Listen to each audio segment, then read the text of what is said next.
Hello everyone, this is doctor Jeevesh Yadav. तो कुमार वृत्ति के अंतर्गत हम लोग most important 26 topic for 27 topic for university exam अपन देख रहे थे according to NCISM syllabus. Series को कंटिन्यू करते हुए आज की क्लास में हम लोग टॉपिक नंबर 26 के विषय में बात करेंगे। स्टार्ट करते हैं तो आज का टॉपिक तो ये है आपका टॉन्सिलाइटिस। ठीक है, तुंडी केरी। एनाटॉमी ऑफ टॉन्सिल सबसे पहले बताया गया है group of lymph node for tonsil from tonsil, a ring known as Waldrey ring. These are the lymphoid tissue surrounding the cavity of nasopharynx and oropharynx. ठीक है, इसके बाद में बताया गया है कंपोनेंट्स ऑफ जो आपका वेल्डेर रिंग, क्या क्या इसके कंपोनेंट्स हैं तो वो बताया गया है पोलिटाइल टॉन्सिल, ठीक है, फेरेंजियल टॉन्सिल, इसके अलावा lymphoid tissue surrounding the structure tube orifice, इसके अलावा lingual tonsil, scattered lymphoid tissue behind posterior pharyngeal pillars. ठीक है, एडिनो एड्रो सॉरी एडोनाइट्स, तो एडोनाइट्स के बताया गया है कि adenoiditis is a single aggravation of a lymphoid tissue that occupy the space between the nasal spectrum and postpharyngeal wall. Function of a adenoid and tonsil: it induced secretory immunity and regulatory the production of a secretory immunoglobulin. Max activity at the age of 4 to 10 years. After puberty their functions decrease. फिर इसके बाद में इसकी etiology के बारे में बताया गया है टॉन्सिल इन्फेक्शन, टॉन्सिल का इन्फ्लामेशन टॉन्सिलाइटिस कहलाता है और एडिनोइड्स का इन्फ्लामेशन एडिनोइटिस कहलाता है। एक्यूट इन्फेक्शन जो है वो आपको ज़्यादातर 4 to 5 डेज के लिए रहता है by virus, but if the bacteria group, तो बैक्टीरिया ग्रुप के द्वारा अगर है तो उसके बीटा स्टेफ्लोकोकस के द्वारा होता है।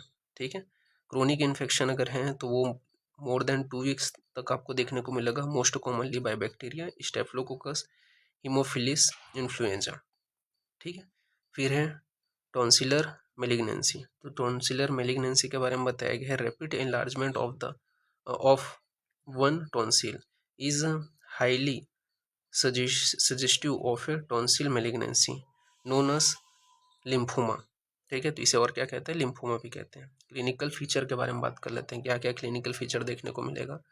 तो एक्यूट कंडीशन में फीवर हो गया, चील हो गया, ठीक है, मेलिसोन हो गया, इसके अलावा आपका ड्राइड थ्रोट देखने को मिलेगा, ओडिनोफेजिया हो गया, ठीक है, ओटिलीजिया हो गया, हेडेक हो गया, इनलार्ज सर्वाइकल नोड हो गया, ये सभी एक्यूट कंडीशन में देखने को मिलेगा। इसके अलावा हाइल्यूटोसिस मोस्ट कॉमन आपको देखने को मिलेगा, क्रोनिक सोर थ्रोट हो गया, फॉरेन बॉडी स्टेनोसिस सैचुरेशन हो गया, ये सभी देखने को मिलते हैं। एयरवे ऑब्स्ट्रक्शन, ठीक है, जैसे कि nasopharyngeal obstruction, so mouth breath. इसके अलावा स्कारिंग देखने को मिलेगा, ASO यानी कि ऑब्स्ट्रक्टिव स्लीप स्पेन एपनिया आपको देखने को मिलेगा। When sleeping then sudden awake up with a grasping because of a airway obstruction associated with decreased O2 level, blood with less than 3%।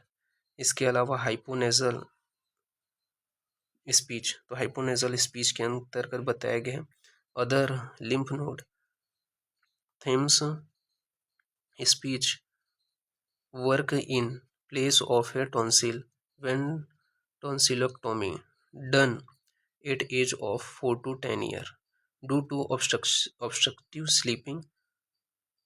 इसके अलावा एपनिया डे टाइम ड्राउजनेस, ठीक है। ट्रीटमेंट के बारे में बात करते हैं, superficial specific and supportive treatment करेंगे। तो स्पेसिफिक के अंतर्गत इफ बाय बैक्टीरिया तो एंटीबायोटिक देंगे, टॉन्सिलेक्टोमी कराएंगे,